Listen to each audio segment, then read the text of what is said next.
না না, ও বলছে আমাকে আজকে বলছে একজন, আপনি হচ্ছেন রিফাইন্ড আওয়ামী লীগার। তার মানে আমার তো রিফাইন্ড আওয়ামী লীগের তুই যদি মনে করিস আমার তো কিছু আসে যায় না, কিন্তু তুই যে রিফাইন্ড যা রাজাকার সেটা তো আমি বলছি না, তোর কেন মাথা ব্যথা?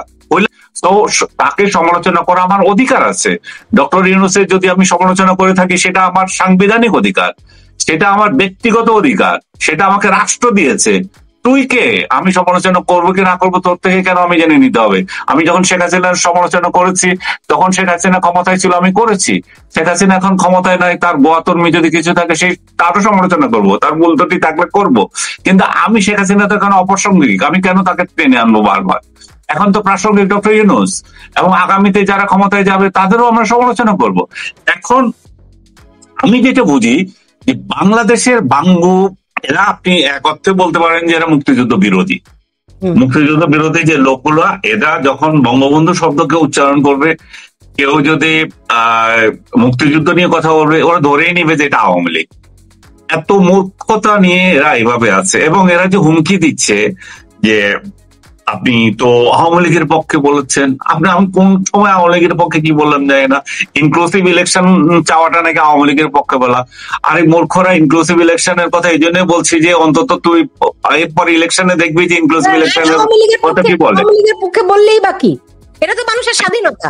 আমি আওয়ামী লীগ করবো কি করবো না, আওয়ামী লীগের পক্ষে বলবো কি বলবো না, এটা তো ব্যক্তির স্বাধীনতা। তারা কে নমিনেট করার, তারা কে ডিক্টেট করার, তারা কে যে শিখিয়ে দেয়ার যে তুমি এটা করতে পারবা এটা করতে পারবা না?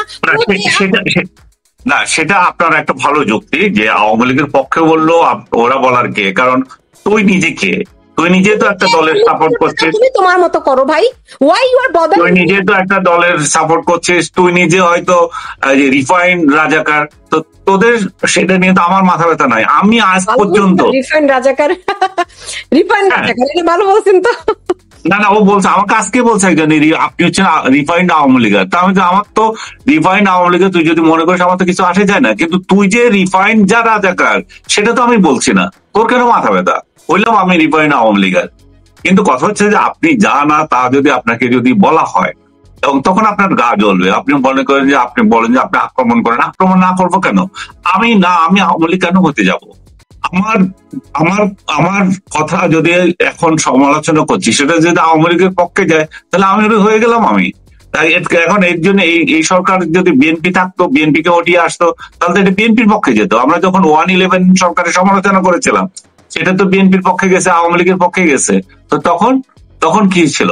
মূল কথা আমি আপনাকে যেটা বলতে চাচ্ছি সেটা হচ্ছে যে যারা ডক্টর ইউনূসের নামে এই মূর্খতা ছড়াচ্ছে, সাংবাদিকদের কথা বলা বন্ধ করো, মুখ বন্ধ করো, including media, main stream media, তারা মনে করছে যে দীপু ভাই একটা ভালো উদাহরণ দিয়েছে, বউ জামাই টকশো। বউ আর জামাই দুইজন একসঙ্গে একসুরে কথা বলবে, এই মানে এটাকে আরো কি বলবো, মানে এগুলো উচ্চারণ করা যাবে না এরকম শব্দ এখানে, যে তুমি আর আমরা দুইজনই একই রকম কথা বলে যাব, একটা আধা ঘন্টা 1 ঘন্টার একটা শো করে যাব, কেউ কারোর সাথে সহমত ভাই। হ্যাঁ, এই করে করে যদি টক শো হয় তো এখানে ভিন্ন মতের কোনো জায়গা থাকতে পারবে না। এই আমি বারবার বলছি, যে মূর্খগুলো এটা সমালোচনা করছে তারা ভাবছে না যে এই যে আনিস আলমগীর যে সরকারের সমালোচনা করছে, এই যে মাসুদ কামাল কিংবা আরো একজন, আমি দীপু ভাই বলবো, বা আরো কারো যদি নাম হয় আপনার মনে আসলে এগুলো বলেন, তো এরা যে সমালোচনা করছে এটা তো এর ক্রেডিট তো এই ডক্টর ইউনূস সরকারের ইয়েতে পাচ্ছে। কারণ ডক্টর ইউনূস দেখাতে পারবে, দেখো আমার এত কড়া সমালোচনা করছে একটা লোক, তারপরও আমি তাকে কথা বলতে দিচ্ছি। তার মানে কি? আমার সহনশীলতা কোথায়? আমি মুক্ত গণমাধ্যমে বিশ্বাস করি কিনা, আমি বাক স্বাধীনতায় বিশ্বাস করি না, সেটা তো তুমি আনিস আলমগীর দিয়ে প্রমাণ পেতে পারো, তুমি তো মোস্তফা মাসুদ কামালকে দিয়ে প্রমাণ পেতে পারো, তুমি আরো 2-4 জন যাদের নাম ওর নাম বলতে পারো।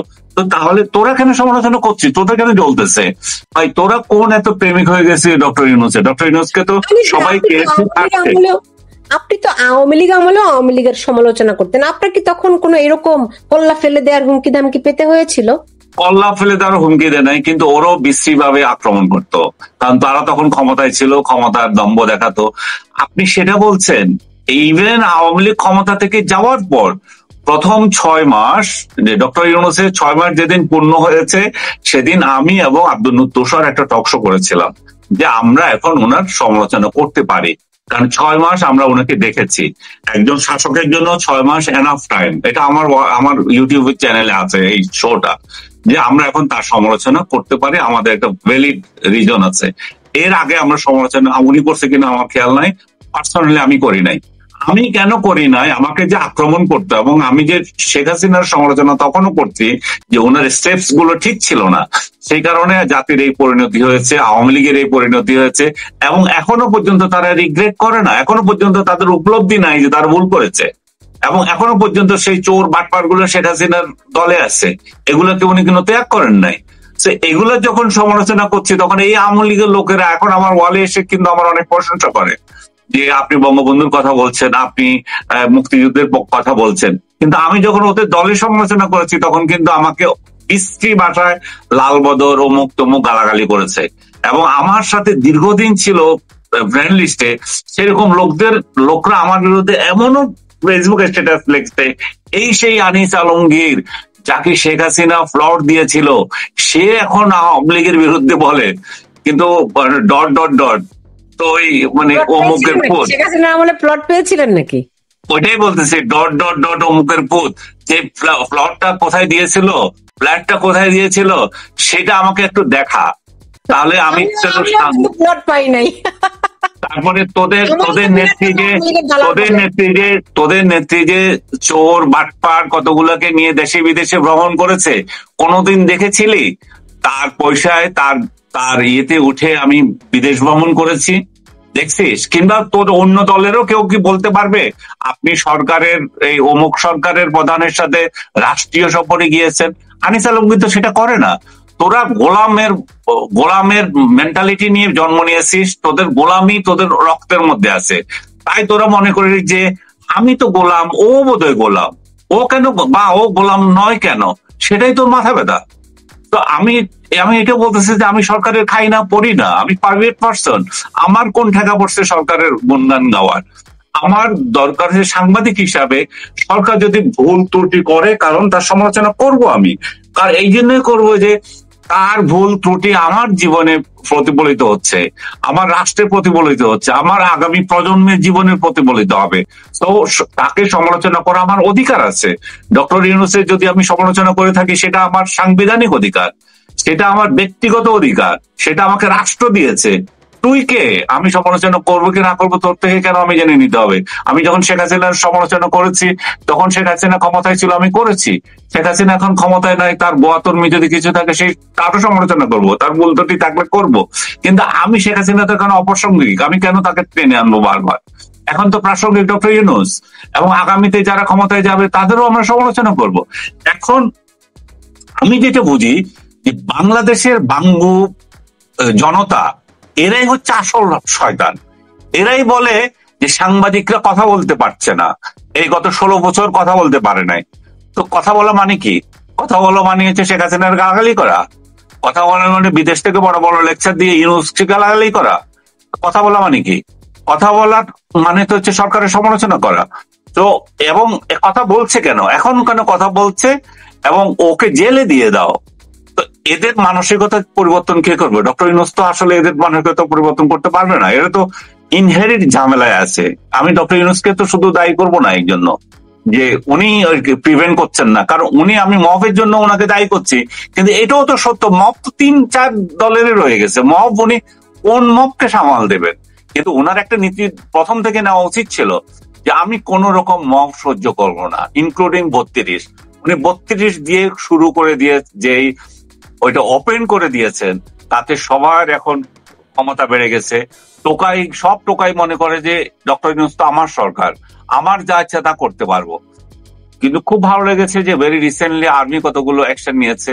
ভেরি রিসেন্টলি পুলিশ এই যে একজন আওয়ামী লীগ এমপির বাসা থেকে কয়েকজনকে ধরেছে, তাতেও একটুখানি চাঁদাবাজিটা একটুখানি মনে হয় যে লেভেলে এসছে, যে না ওই লেভেলে মাস্তানি আর চলবে না, সরকারও এদেরকে ধরতে পারে।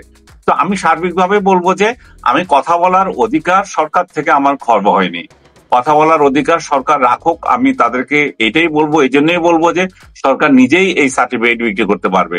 কিন্তু তাও আমার মনে হয় কি আপনি একটু একটু সরকারকে ছাড় দিয়ে আর কি বলতেছেন, বুঝছি আপনি বাংলাদেশে আছেন। না না না না আমার শুনেন, আমরা সাংবাদিকদেরও এক ধরনের আছে যে সরকার মানে তার সমগ্র কিছু সমালোচনা কেন করবে, সে যদি ভালো কাজ করে করবো না কেন।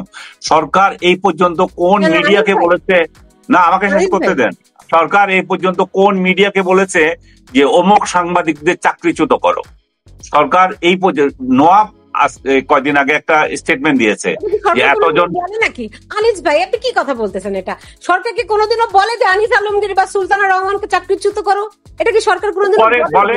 বলে শেখ হাসিনার আমলে শোনেন, শেখ হাসিনার আমলে বলেছে, শেখ হাসিনার আমলে বলেছে, বিশেষ বাহিনী বলেছে এই লোককে চাকরি করতে দেবে না। আমাকে বলেছে চাকরি গেল। সুলতানা, আপনি কথা শুনতেছেন না, নিজে নিজে বললে হবে না। আনিস ভাই আমাকে বাধ্য করা হয়েছিল বিএনপির আমলে, 91 এর যে বিএনপির আমল, তখন আমি চ্যানেল আইতে রিপোর্ট করতাম। আমার একটা রিপোর্টের জন্য বিশেষ বাহিনী থেকে বলা হয়েছে আনিস আলমগীর চাকরি করতে পারবে না। শেখ হাসিনার আমলও সেরকম ভাবে বলা হয়েছে, বহু লোকের চাকরি খাওয়া হয়েছে। আপনি এটা বললে হবে না। আপনি ইউনুসের সমালোচনা করছেন, শোনেন, আপনি ইউনুসের সমালোচনা করছেন, কিন্তু আপনাকে তথ্য জেনে করতে হবে। এই পর্যন্ত কোনো একটা ব্যক্তিকে